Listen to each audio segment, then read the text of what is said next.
மாற்றத்துக்கு தயாராகுக, ஊழல் அதிகாரிகளுக்கு எதிராக சட்டம் கடுமையாக நடைமுறையில், ஜனாதிபதி அனுரகுமார திட்டவட்ட அறிவிப்பு என்பதாகவே இந்த செய்தி இவ்வாறு தரப்பட்டிருக்கிறது. அதாவது ஜனாதிபதி கூறுகிறார், அரசு அதிகாரிகள் மாற வேண்டும், மாறாவிட்டால் நாங்கள் மாற்றுவோம் என்பதுவே அவருடைய கருத்திலிருந்து வெளியாகிற முக்கியமான செய்தி. இந்த செய்தியை அதிகாரிகளுக்கு எதிராக அவர் விடுத்திருக்கிறார். எனவே லஞ்சம் மற்றும் ஊழல் குற்றங்களிலிருந்து அரசியல் பொறிமுறையை மீட்டெடுக்க தற்போதைய அரசாங்கம் நடவடிக்கை எடுத்திருப்பதால் அதிகார பொறிமுறையும் விரைவில் சரியான பாதைக்கு திரும்ப வேண்டும் என்பது ஜனாதிபதியினுடைய விருப்பமாக இருக்கிறது. அதற்காக இதுவரையான 6 மாத கால அவகாசம் வழங்கப்பட்டிருந்ததாகவும் அதிகாரிகளின் பொறிமுறை சரியாகாத பட்சத்தில் எதிர்வரும் மே மாதத்துக்கு பிறகு அவர்களுக்கு எதிராக சட்டத்தை நடைமுறைப்படுத்துவதில் பின்வாங்க போவதில்லை என்றும் ஜனாதிபதி கூறியிருக்கிறார். ஒரு நிகழ்வின் பொழுதே ஜனாதிபதியினால் இந்த கருத்து முன்வைக்கப்படுகிறது. கொழும்பு பண்டாரநாயக்க ஞாபகார்த்த சர்வதேச மாநாட்டு மண்டபத்தில் நேற்று நடைபெற்ற தேசிய ஊழல் எதிர்ப்பு திட்டம் 2025-29 வெளியீட்டு நிகழ்வில் கலந்து கொண்டு உரையாற்றும் போதுதான் ஜனாதிபதியினால் இந்த கருத்துக்கள் இவ்வாறு முன்வைக்கப்பட்டிருக்கின்றன. நாட்டின் அரச நிறுவன கட்டமைப்பின் கௌரவம் மற்றும் பெறுமதிகளை அளித்து லஞ்சம் மற்றும் ஊழல் ஆட்சி செய்வதாகவும், தற்போதைய அரசாங்கம் ஆட்சிக்கு வந்து 6 மாதங்களில் அரசு சேவையில் எந்த ஒரு பகுதியும் சரிவடைவதற்கு இடமளிக்கவில்லை என்றும் சுட்டிக்காட்டிய ஜனாதிபதி, அதிகாரிகள் பொறிமுறை இனியும் மாற்ற தயாராக இல்லையெனில் மே மாதத்துக்கு பிறகு அதிகாரிகள் மாற்றப்படுவார்கள் என்பதாக ஜனாதிபதி இந்த எச்சரிக்கையை இவ்வாறு விடுத்திருக்கிறார். லஞ்சம் மற்றும் ஊழல் குற்றங்கள் காரணமாக உலக நாடுகளுடன் ஒப்பிடுகையில் இலங்கை பல தசாப்தங்களாக பின்தங்கி இருக்கிறது என்பதை சுட்டிக்காட்டிய ஜனாதிபதி, இது தொடர்பில் சட்டத்தை நடைமுறைப்படுத்துவது அரசியல் பழி வாங்கலின்றி மனிதாபிமான கடமை என்பதையும் வலியுறுத்தியிருக்கிறார். சட்டத்தை மதிக்கும், சட்டத்துக்கு அஞ்சும் சமூகம் கட்டியெழுப்பப்பட வேண்டும். இதற்கு கருத்தரங்களும் பயிற்சி பட்டறைகளும் மாத்திரம் போதாது, குற்றம் ஒன்றுக்கு தண்டனை வழங்கப்படும் என நடைமுறையில் உறுதி செய்ய வேண்டும். கிராமத்தில் மண்வீதியில் ஆரம்பித்த லஞ்சம் மற்றும் ஊழல் பிரஜைகளை கண் பார்வை இழக்கச் செய்யும் மருந்து பொருட்களை கொண்டு வருவது வரையிலும், எளிய இடங்களில் ஆரம்பித்த லஞ்சம் மற்றும் ஊழல் உச்சகட்ட மனிதாபிமானமற்ற நிலைமை வரையிலும், பிரதேச சபை முதல் மத்திய வங்கியில் திருடி தின்பது வரையிலும் பரவியிருக்கிறது என்றும் சுட்டிக்காட்டிய ஜனாதிபதி, முன்னைய ஆட்சியாளர்கள் அந்த நடவடிக்கைகளுக்கு பாதுகாப்பு அளித்தனர் என்பதையும் அவர் நினைவுபடுத்தியிருக்கிறார்.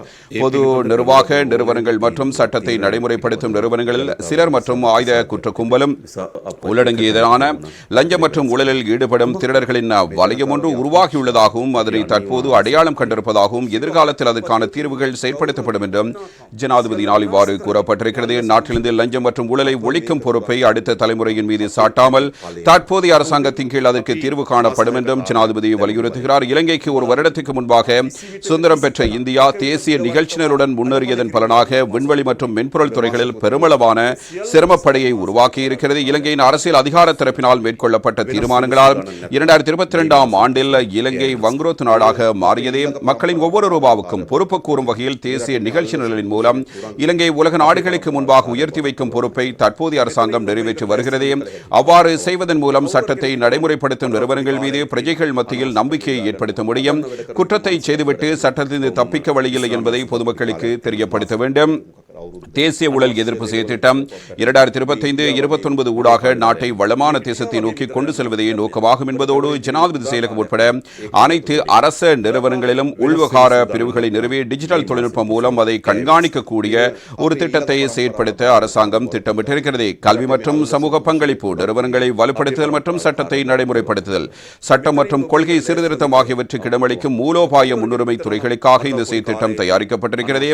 ஒரு நாட்டின் முன்னேற்றத்துக்கும் வளர்ச்சிக்கும் லஞ்சம் மற்றும் ஊழலை ஒழிக்க வேண்டியது முக்கியமானதாகும். இலங்கைக்குள் அந்த பொறிமுறையை மிகவும் வலுப்படுத்தக்கூடிய முன்னணி அரசு நிறுவனமாக லஞ்சம் அல்லது ஊழல் பற்றிய சரத்துக்களை புலனாய்வு செய்வதற்கான ஆணைக்குழுவை கூறலாம்.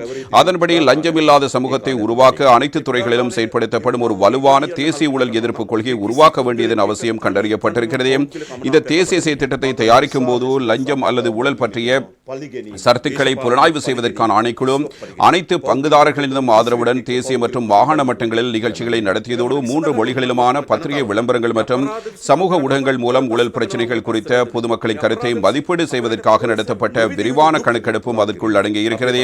பாராளுமன்ற உறுப்பினர்கள், நீதிபதிகள், அரசு அதிகாரிகள், தனியார் துறை, சர்வதேச அமைப்புகள், சிவில் அமைப்புகள், சமூக அமைப்புகள், மத குழுக்கள், பல்வேறு சேவைகள் உள்ள குழுக்கள், ஊடகம், இளைஞர்கள், சிறுவர்கள் உள்ளிட்ட அனைத்து பொதுமக்கள் மற்றும் வெளிநாட்டு அரசாங்கங்களின் அனுபவங்கள் மற்றும் சகல மாகாணங்களில் உள்ள பல்வேறு குழுக்களிடமிருந்து சேகரிக்கப்பட்ட பரிந்துரைகள் ஆகியவை தேசிய திட்டத்தை தயாரிப்பதில் கணக்கில் எடுத்துக் கொள்ளப்பட்டிருக்கின்றன. இந்த தேசிய ஊழல் எதிர்ப்பு திட்டத்தை செயற்படுத்துவதன் மூலம் ஊழலுக்கு எதிராக போராடும் ஊழலை நிராகரிக்கும் பிரஜைகள் குழு ஊழலுக்கு எதிரான போராட்டத்தை அனைத்து வழிகளிலும் ஆதரிக்கும் அரசியல் விருப்பம் சட்டத்தை செயற்படுத்த தேவையான அனைத்து பின்னணிகள் மற்றும் அரசு சேவையுடன் அனைத்து துறைகளிலும் நேர்மை திறனை ஏற்படுத்தி எதிர்கால சந்ததிக்கு நேர்மை திறனான நாட்டை உருவாக்க அனைவரிடமும் ஒத்துழைப்பு எதிர்பார்க்கப்படுகிறது. இலங்கைக்கான ஜப்பானிய தூதுவர் அகியோ இசோமேட்டோவும் இந்த நிகழ்வில் உரையாற்றியிருந்தார் என்பதை நாங்கள் நினைவூட்ட வேண்டும். ஜனாதிபதியோடு இணைந்து எனவே ஜப்பான் ஊழல் எதிர்ப்பில் ஒரு முன்னணி நாடாக இருந்து வருகிற ஒரு நாடு. எனவே முந்தைய ஆட்சியாளர்களின் தவறான முடிவுகளால் இலங்கையிலிருந்து தூரமான முதலீட்டாளர்கள் தற்போதைய அரசாங்கத்தின் திட்டங்கள் காரணமாக தற்போது இலங்கையை நெருங்கி வருகிறார்கள் என்பதாக அவர் கூறியிருக்கிறார். வெளிப்படை தன்மை மற்றும் நல்லாட்சி என்பன நிலையான பொருளாதார அபிவிருத்தி அடிப்படை தூண்கள் என்று ஜப்பான் உறுதியாக நம்புவதால் உலகம் முழுவதும் ஊழல் எதிர்ப்பு நடவடிக்கைகளை ஜப்பான் ஆதரிக்கிறது என்றும் அவர் குறிப்பிட்டிருக்கிறார். இதே நேரத்தில் இலங்கைக்கான ஐநா அபிவிருத்தி திட்ட பிரதிநிதி அகசா கொபடோவும் இந்த நிகழ்வில் கருத்துக்களை வெளிப்படுத்தி இருந்தார். அவருடைய கருத்தில் கடந்த ஆண்டு இலங்கையின் முதல் தேசிய வரி செலுத்துவோர் தொடர்பான தொகை மதிப்பீட்டின்படி 84% வரி செலுத்தும் விருப்பத்தை ஊழல் நேரடியாக பாதிக்கிறது. ஊழல் முதலீட்டை தடுக்கிறது, வர்த்தகம் செய்வதற்கான செயலை அதிகரிக்கிறது, நிலையான அபிவிருத்தி மற்றும் மனித பாதுகாப்பை இது தடுக்கிறது. ஊழல் காரணமாக வளர்ந்து வரும் நாடுகள் ஆண்டுதோறும் 1.3 டிரில்லியன் அமெரிக்க டாலர்களை இழக்கின்றன.